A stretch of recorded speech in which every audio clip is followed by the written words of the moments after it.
Hey guys, I was I'm feeling compelled to say this. We're starting this new year and we all understand that last year was crazy as hell.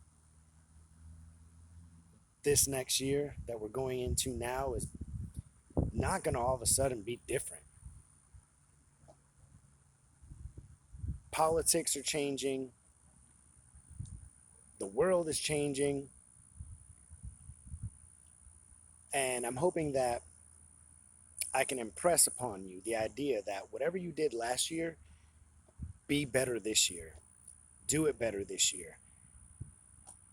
If you didn't take any time to invest in yourself, if you didn't read any books, if you didn't educate, if you didn't get better at whatever you do that this year. However many books you read last year, read more this year. If you didn't read it all last year, read one this year. The Richest Man in Babylon, one of my favorite books.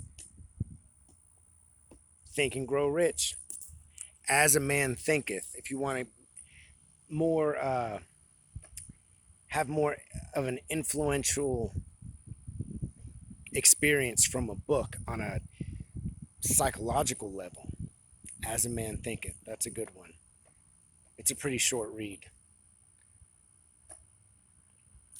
If stuff like that doesn't appeal to you, maybe check out a book on a trade, something that you've never done before. Learn another skill. Generate another source of income this year. If you already had multiple sources last year, add another one this year. It wouldn't hurt. This year's going to be great if you make it great. And I hope it's great for you. Definitely purchase some assets. Silver, gold, brass, for sure. If you can't get brass, better get some arrows and a sharp knife.